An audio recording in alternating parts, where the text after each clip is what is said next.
नमस्कार, क्रांति ओडिशा में आपका स्वागत है। देश प्रेम की सोच के साथ कटक में राष्ट्रीय विचार मंच की स्थापना। आज ही के दिन भारत की सरजमी अंडमान निकोबार द्वीप समूह की धरती पर आजाद हिंद फौज, आजाद हिंद सरकार की तरफ से भारत का राष्ट्रीय ध्वज तिरंगा झंडा फहराया गया था नेताजी सुभाष चंद्र बोस द्वारा। यह शुभ दिन था 21 अक्टूबर 1943। इस पहली आजाद हिंद सरकार को उस समय जर्मनी, जापान, इटली, फिलीपींस समेत अनेक देशों ने मान्यता भी दी थी। आजाद हिंद सरकार के सर्वमान्य नेता थे कटक के सुपुत्र नेताजी सुभाष चंद्र बोस। देखा जाए तो सही मायने में 21 अक्टूबर 1943 को ही है हमारा स्वतंत्रता दिवस अखंड भारत का। अंग्रेजों से भारतीयों को खंडित भारत में ट्रांसफर ऑफ पावर हुआ था 15 अगस्त को। आज अखंड भारत के प्रथम स्वतंत्रता दिवस की खुशी में चिंतनशील, विचारशील, देश प्रेमी लोगों के बीच एक बैठक बुलाई गई थी। उपरोक्त बैठक में निर्णय लिया गया कि देश के बारे में कुछ अच्छा सोचने के लिए, कुछ अच्छा करने के लिए। उपरोक्त देश प्रेमी बंधुओं की प्रथम मीटिंग लोकप्रिय न्यूज चैनल क्रांति ओडिशा न्यूज समूह के वातानुकूलित सभागार में आयोजित हुई। मीटिंग में समाज के बुद्धिजीवी, चिंताशील लोग उपस्थित थे। सर्वमान्य मत से देशप्रेमी संगठन राष्ट्रीय विचार मंच की स्थापना हुई।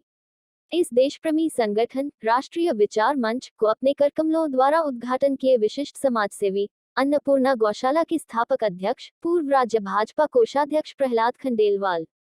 इसकी स्थापना में महत्वपूर्ण योगदान रहा विशिष्ट लेखक, स्तंभकार अन्नपूर्णा गौशाला के पूर्व अध्यक्ष श्याम सुंदर पोदार का। उपरोक्त सभा के पहले प्रारंभिक सूचना दिए क्रांति ओडिशा न्यूज समूह के एग्जीक्यूटिव एडिटर नंद किशोर जोशी। देशप्रेमी संगठन गठन के महत्वपूर्ण उद्देश्यों पर उन्होंने प्रकाश डाला। उपस्थित सभी देशप्रेमियों ने भगवान जगन्नाथ, नेताजी सुभाष चंद्र बोस, शहीद भगत सिंह, चंद्रशेखर आजाद की प्रतिमाओं, फोटोज पर पुष्पगुच्छ अर्पण किए। सभा की कार्यवाही आरंभ के पहले राष्ट्रीय विचार मंच के गठन में सहयोगी थे यूपीएमएस कटक शाखा के सेक्रेटरी दिनेश जोशी, कर्मठ कार्यकर्ता पुरुषोत्तम अग्रवाल, सुभाष केडिया, जोगिंदर अग्रवाल, अग्रवंशी के विजय कुमार अग्रवाल, समाजसेवी रतन कुमार अग्रवाल, समाजसेवी शैलेंद्र डिडवानिया, राजकुमार बथवाल इत्यादि। राष्ट्रीय विचार मंच का मुख्य उद्देश्य है राष्ट्रीय समस्या को लेकर विचारों का आदान प्रदान, समय समय पर राष्ट्रीय समस्या को लेकर सेमिनार, गोष्ठी वगैरह का आयोजन करना। इसके अलावा प्राकृतिक आपदा के समय जरूरतमंदों की सहायता करना। सभा में देशप्रेम की बहुत सुंदर कविता का पाठ किए कवि पुरुषोत्तम अग्रवाल।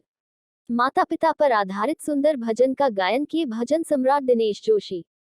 सभा में सभी ने संगठन के महत्व को समझा, इसकी उपयोगिता दर्शाए एवं सभा के अंत में धन्यवाद प्रस्ताव दिए पुरुषोत्तम अग्रवाल। भारतीय स्वतंत्रता संग्राम में 21 अक्टूबर 1943 का दिन अमर रहेगा। इसी दिन भारत माता प्रथम दिन स्वतंत्र हुई थी और अंडमान में सुभाष चंद्र बोस ने आज़ाद हिंद फौज के माध्यम से आज़ाद हिंद सरकार का गठन किया था। और आज इसी पवित्र दिन हमारे कटक शहर के बुद्धिजीवी मारवाड़ी सदस्यों ने मिलकर राष्ट्रीय विचार मंच का गठन किया है।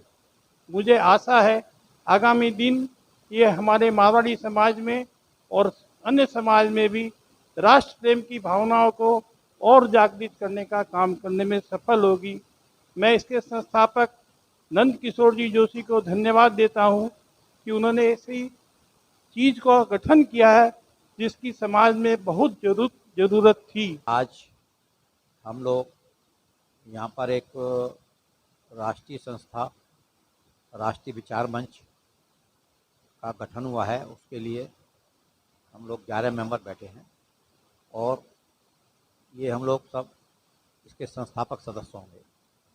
और इसमें ये विचार हुआ है कि साल में 5-6 हमारी मीटिंग होंगी और हम जो राष्ट्र के जो ज्वलंत विचार, जो ज्वलंत टॉपिक आएंगे जब तो उसके बारे में हम लोग विचार करेंगे और उसका मंथन निकालकर उसका जो भी निष्कर्ष निकलेगा हम उसको समाज को पहुंचाएंगे, राज्य सरकार को पहुंचाएंगे और केंद्रीय सरकार तक भी पहुंचाएंगे।